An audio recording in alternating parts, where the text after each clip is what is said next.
Army and demonstrators clash in Northern Ireland. One version of the event is told by an English voice. Is that the prayer battalion fired 3 rounds altogether. After they'd had something between 10 and 20 fired at them from the area of the Rossville flats over there. Another by an Irish voice. There was nothing fired at them, sir. I'm absolutely certain of that. I can speak of this without any difficulty whatsoever because I was there. I was just standing at the flats when the Saracens moved in first of all, and there was nothing fired at them. Positively nothing fired at them. Irish history is often the same story told in different voices. It's a history that is mirrored in the collision of 2 languages, English and Irish. A story of language as a loaded weapon.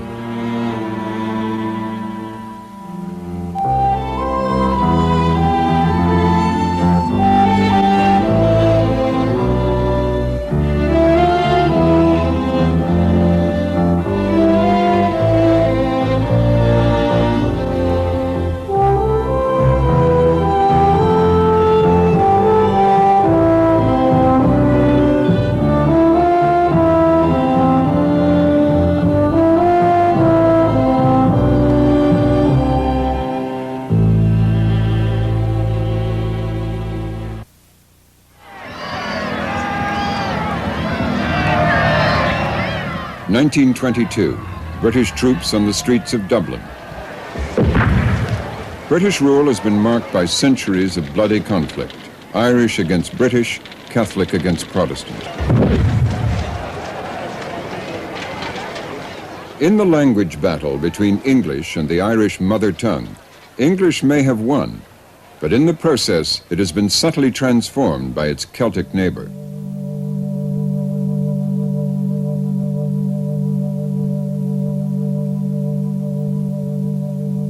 In the 10th century, there was a flourishing Gaelic culture in Ireland. It was the golden age of Irish saints and scholars. This is the Book of Kells, described at the time as the chief relic of the Western world. The words are Latin, but the imagination and artistry are Celtic.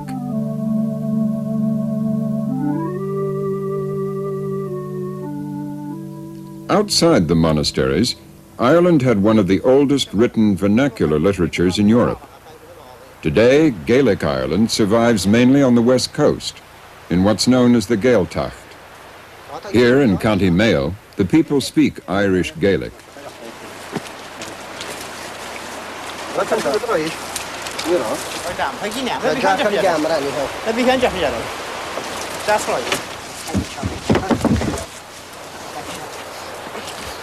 This language has become identified with a way of life that can only flourish in the remoter, rural parts of Ireland.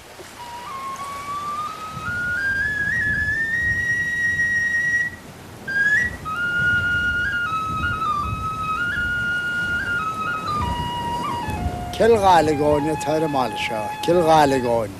Tashar word parigu, tiwa hui morango khunda, tiwa here duigo khunda wiyo.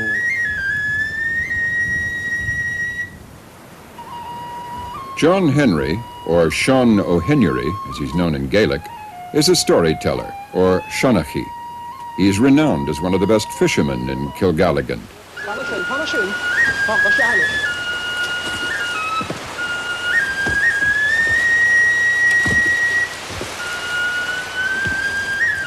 For him and other fishermen of the village, the world is exclusively Gaelic, and for them the local landmarks have only Irish names.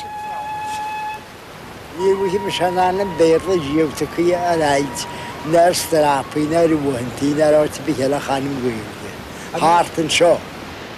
So some just stach at a team hold the way that show. Carry keys. Out the mermaid. Yadra in the wheel home. The white house. That I mean a one to.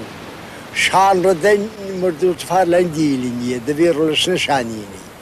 Agus most dút na hanna bosin most Shandín is mulle de hain tá hatí salam gúil na Shanán na chiisina mi.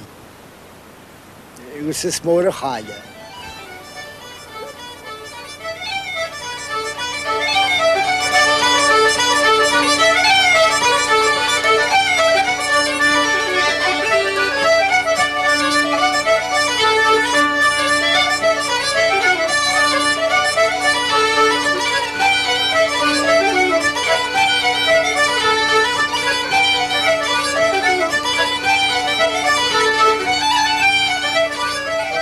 Kilgalligan is one of the last Irish-speaking communities. It is the living embodiment of the Irish language today.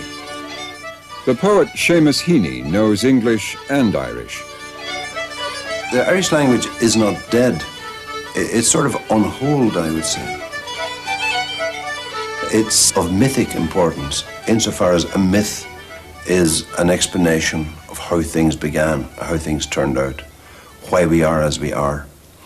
So, whether it's alive or dead in terms of sociological terms, almost doesn't matter. It's mythically alive because it gives us origin.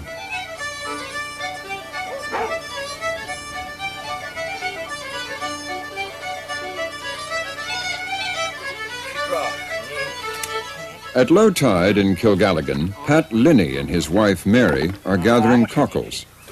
Pat is a poet who composes in Irish and English, verse by verse.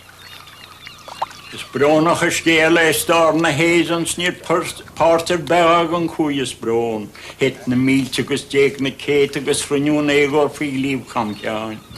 Ireland's history is painful reading, each page and chapter relates her woe. Our loving children died as martyrs and in thousands slaughtered by the Saxon foe.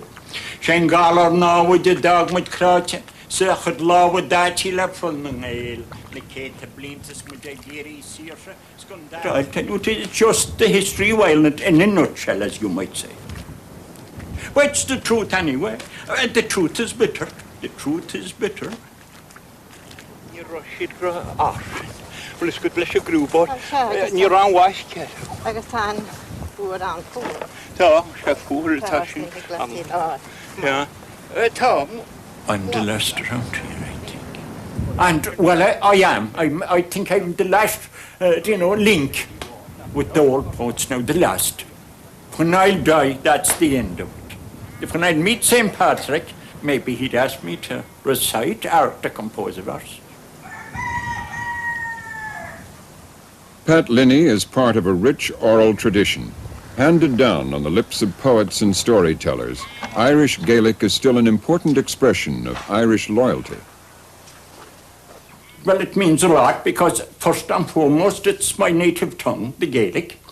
And of course, as the old saying goes, the clearest sign of the utter degradation of any country is the abandonment of its native tongue. As Thomas Davis said, a nation without its language is only half a nation.